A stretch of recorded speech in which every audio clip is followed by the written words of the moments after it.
What's up, NASCAR Heat fans? David Land here, bringing you my first full official Let's Play in NASCAR Heat Evolution. And the reason I'm doing this is because I missed a little bit of a setting in my last, in my little review video, my first impression review video. I could not find AI settings. And I realized after I had uploaded it and I started running a couple quick races to kind of get more acclimated to the game, well, there's right here, AI difficulty. So let's talk about this real quick. So you have automatic, -2, automatic, which is I think like a skill rating based on how fast the game thinks you're going. It'll set the AI to race with you or race at your pace. That's not fun. And then it goes auto +2, so I think it adds a little bit of pace, but the custom is where you're really going to be able to fine-tune how the AI race with you, and I've gone straight to 105%, and while the AI go a little bit faster than I'm capable of at this point, it produces an amazing experience. Actually, I was shocked how good the experience was once I turned up the AI. So we're going to do a 13% race with normal tire wear and fuel consumption, and we'll do all flags for a reason we'll get into here in a second. And we're going to do this at Texas in the night. And let me tell you, this is really where NASCAR Heat Evolution shines. And I mean, with the simulation physics, full damage, and the AI at 105%. You really get an authentic experience, in my opinion, so let's show it off. Texas Motor Speedway, we're running Kyle Larson's 42. Let's get into it. Alright, so let's go out to qualify as Kyle Larson. And the cool thing about this is back in NASCAR 15, it's weird to compare this game to NASCAR 15, and it's really probably not a fair comparison, because NASCAR 15 is just so... I mean, that game was so, like, bad. A lot of people, again, are hating on this game, like I said in my review. And while there's definitely some concerns, like, this is so much higher quality than NASCAR 15. It really is. I mean, I will give DMI a lot of credit on this one. They did a great job. But one of the things about this is you qualify in the day and race at the night. The different times of day really helps with the immersion factor, I think, in terms of feeling like you're in a race weekend. As I really screw up turn number 4 badly and get up into the wall, that's going to kill my qualifying lap. I thought I might be able to qualify at something other than 40th, but 40th position is where I'll qualify. Now let's see who qualified on the pole. Joey Logano. So this is going to be a wild one. I keep hyping this, but Texas, it gets really wild. You'll just have to wait and see. Alright, so here we are, starting P40 at Texas. We're underway. I did not get a good start. I wheel spun, and the field gets away. But I will say the racing's a little bit closer at Texas than it is in, say, other tracks. It's actually really competitive, and the AI really behave realistically. It's kind of surprising how realistically they actually behave, as I almost lose it going down the back straightaway, just going in a straight line. Just tap the brakes just a little bit and come into the dog leg where so many problems, and there's problems. Oh, there's big problems. Oh, major. Oh my gosh. Brian Scott just got mollywopped. An amazing crash. Alright, so here we are restarting 23rd position after that major accident. Here we go. We're back to the racing. Get a good start on the outside of Ryan Ellis. We are 3 wide here on the restart. Like I said, Texas gets wild. Ooh, ooh, ooh. And then we cause a big wreck. No caution. There's trouble in turn 1. And there it is. Alright, so we made our stop. We're back to 40th after that wreck. Unfortunate. That's what happened. Look at the damaged cars. Oh no. I made a mistake. I made a big mistake. And it cost me big time. Now I gotta hope they wreck again because I may not be able to catch up unless they do. Let's see what the damage is on my car. Yeah, we're damaged. You got the radiator damaged a little bit.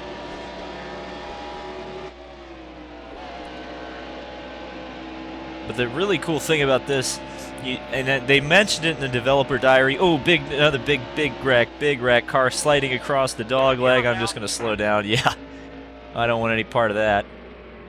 And I'll definitely pit. Looks like it was Landon Castle. All right, so we're back from the yellow. We're still last, but this time we got the repairs done. And we're back to racing behind Tony Stewart. Still there. Car low. We kind of got to cross our fingers and toes and everything that we stay clean on this restart so we can get some racing in. Car low. But there are probably so many cars that are damaged. I mean, look at Tony Stewart's rear end. Car low. Well, that came out wrong, but you get my point. Ryan Newman's right there, too. I'm sure he's not pleased as I bounced off the wall again, of course. Ooh, Tony Stewart very low. Stenhouse about got up into Casey Kane there. You see the sparks as the cars transition between the apron and the banking. I really do appreciate that detail. We could have some issues into turn number 1. Nope, everybody stayed clean, so it looks like we will get a green flag stint, a run in here. So let's see if we can make some passes. The drafting. You may hear the controller vibrating. I don't know why the mic picks it up, but it does. So I apologize if you can't hear that. I noticed that while editing the first video that my controller vibrations were picking up. Oh, big. Ooh. That looked like problems. Oh, that is problems. It's Truex spinning back into the wall, and the yellow comes out. All right, so we're restarting 35th.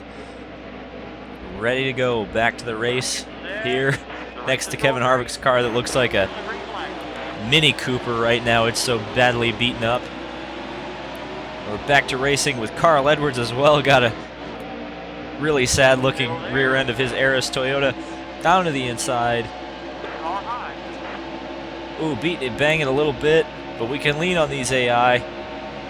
I will say the cars are moving around, but they're stable. They got the handling really, really good on this game.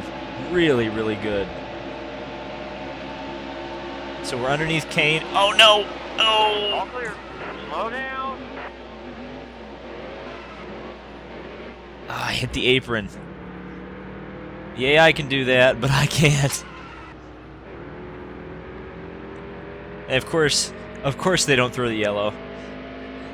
They'll throw a yellow for a water bottle, but they won't throw a yellow for a car halfway sideways going into the pit lane. But whatever, we lost a ton of position, so we just kind of got to hope that they wreck again. And it looks like, yep, there it is.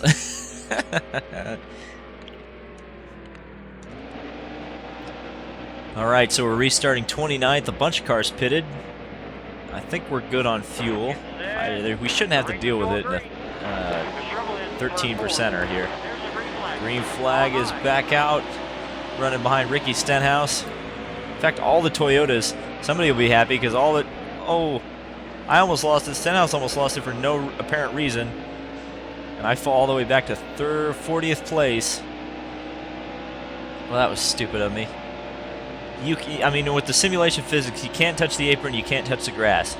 I mean, if you do, you just have to, you have to be so careful when you have any kind of, go anywhere off the circuit. But that's exactly how I like my racing games. I like them to punish me for making mistakes. Yellow's out. There it is. Boy, that Stenhouse, did he spin all the way from the tri-oval to the first corner? Oh, man. All right, so getting ready to go back to the green. We're 36th now. I can't believe there are no cars out of the race after just the atrocious amount of accidents. Back to the racing. I believe Kyle Busch is leading this thing. Into fourth gear, we're running behind Stenhouse. Logano hip checked us into the wall, and around goes Danica. Yellow's out. There's more crashes in this than NASCAR 15. All right, one more time. 32nd, back to the green. What lap are we on here? Green. The trouble is turn 1. Car low. Here's the green flag. Green is out. Lap 28 of 43. Car low. So we'll try to actually be clean this time. I can't guarantee the AI won't be trouble, but Car low. I will try to stay clean. As I just about hooked myself on Kyle Busch and do a blowover on the backstretch of Texas. Car low. Okay, I need to get to the bottom because if they do wreck, I'm gonna be the one who gets caught up in it because they're gonna slide up the track. Okay, Eric Jones just hip checked me. I'll just wait. I'll just let them do their thing. I'm hoping they spread out a little bit. If they spread out, they won't wreck quite as much. Oh, Denny, what are you doing, son? What are you doing, son? Look at that. I love the damage model in this. I love the damage model. I'm gonna fanboy out about that because that's cool. I mean, for the fact that you have to get all the licensing and stuff, and you can't like make the cars, you know, just completely blow apart when they crash. I think they did the damage model as perfectly as they could have been expected to, given all of the circumstances. So credit to DMI on that one. And good Lord, this is something that you would think I would complain about in NASCAR 15, but the AI are, oh no. Well, what I was going to say was the AI are holding their lines. I couldn't hold my line if I got on that apron. Oh, man. All right, so, I think they're wrecking. If they're not wrecking, they are just absolutely holding each other up. That's helping me out, though, because they were really slow off of turn 2 for whatever reason. But it'll get me back up there. If I can make it through turn number 3 and 4 well enough, which I'm able to do. Get off the grass. I started trying to go cut the grass, and I was like, wait a second. I don't want to do that. That's a terrible idea. Definitely everybody's fighting for the bottom. Seems like the bottom's the place to be. I think that's where why most of the accidents happen, is they get 3 and 4 wide in the corner because they're spreading out, and then they go into the dog leg, or they go into turn 1 or turn 3, and they're all trying to fight for that bottom, because I think the bottom of the track's the fastest way around, at least Texas, in this game. As I almost lose it touching the grass. Wreck. There's definitely smoke, but it doesn't look like there's any fire. Or Ryan Newman anywhere near that, so well, that's a good thing. As we try to get back up to the pack. Let's see what the damage is like on my car. Okay, our front end is a bit damaged and our side's a bit damaged, but aside from that, everything's pretty good. That's not what I wanted to do. Still learning the game. Don't mind me. So 10 laps to go. They're 4 wide again. Looks like maybe the threat Annette down the bottom. No, it's Eric Jones racing with De Benedetto. And there's Ryan Newman in 37th. So I wasn't too far off when I saw the smoke that Ryan Newman was somewhere around there. But let's see if I can get back up there. Come on, car. Just a little bit of a lift. That's the other thing, like, lifting off the gas in this game is a lot more effective than jamming on the brakes. And that was the thing about NASCAR 15, was like you had to drive every oval like a road course. Like you had to jam on the brakes to get the car slowed down. This is much more realistic in the fact that it's much more lifting to slow the car down than just, you know, slamming on the brakes constantly to get the car to slow down. Because in NASCAR 15, it felt like the cars had no like air physics. It was just like the draft worked, but there was no physics when you lifted off the throttle and lose momentum or lose speed, just based on the the fact that a stock car is essentially a brick. It's a very aerodynamic brick, but it's still a brick. It's not like an F1 car. But even an F1 car, you know, they design those cars to have some drag so that when you do lift off the throttle, you know, I've heard an F1 car has more stopping power just by lifting off the throttle than like a Mini Cooper has, or a smart car or whatever. Car heading into the pits, car number 7, Regan Smith. That's probably a retirement. Like I noticed in my very first race, cars do fall out of the race in this, you know, just because of mechanical failure or accidents, even though, you know, we saw cars go full-on Mario Kart, get launched 40 feet up in the air in the first wreck of this race, and nobody retired. But you know, that's something if they can patch it, I'd like them to. As funny as those crashes are, it's like, really, you know, I don't understand why they have the weird wonky crash physics. Because otherwise, I mean, when they don't do that flipping thing, the crashes are incredibly realistic in my opinion. I think the cars spin the proper way. I think they impact each other the proper way. But just for whatever reason, when there's a major pileup, they glitch and they go flying. So here we come. I think we got a couple laps to go. We should anyway. I guess I could check that, couldn't I? Okay, 3 laps to go. So a handful of laps. Or not a handful. A few laps to go. Because a few is 3, a handful is 5, and a couple is 2. I think that's how that works. So yeah, Regan Smith is definitely in the pits for some reason. He's had a mechanical failure. He's out of the race. But I will say, much like NASCAR 15, once you lose the draft, even on a 1.5 miler, you do have a very hard time catching back up to the pack, particularly when you keep doing that. But I do appreciate that part of it where you can't run the apron, and you can't get on the grass either, as I just demonstrated. I really do appreciate this. So I finally got the butt kicking I was looking for in NASCAR Heat Evolution. I'm pleased with the way this is going. I might lower the AI difficulty a little bit, might put them at 100, 101, 105. Not 105. 105 is the max difficulty.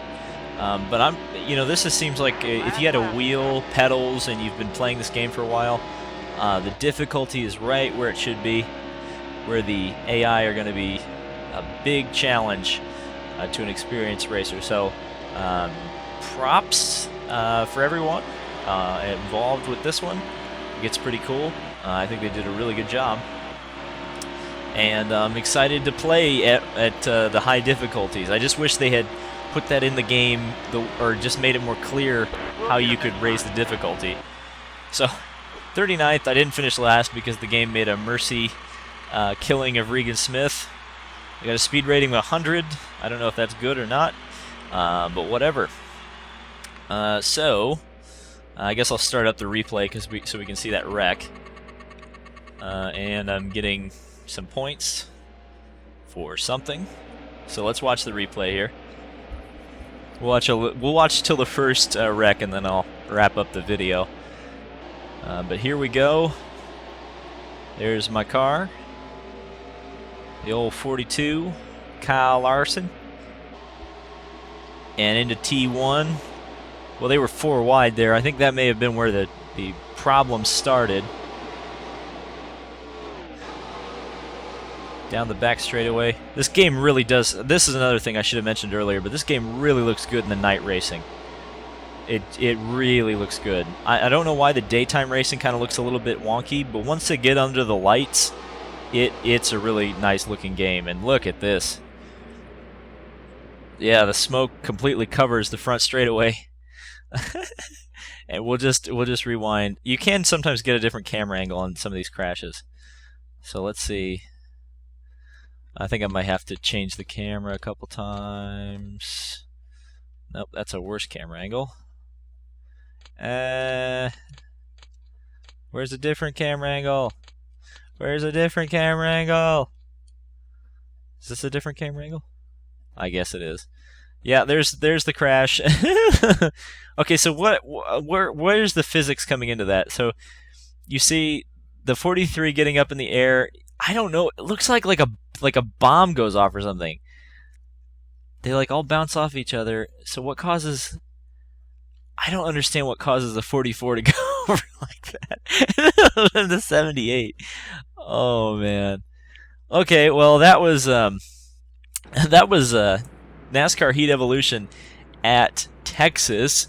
Hopefully I did a little bit better job of showing off the game at this point. I think it looks fantastic, and I think it plays fantastic, especially at the higher difficulties with the simulation physics on. It's a lot of fun, and I'm excited to keep playing this game for you guys. So, thank you guys so much for watching. This has been David Land on YouTube. Expect more NASCAR Heat Evolution videos coming very soon to my channel as I cause another wreck, as you can see. And so we will see you in the next video.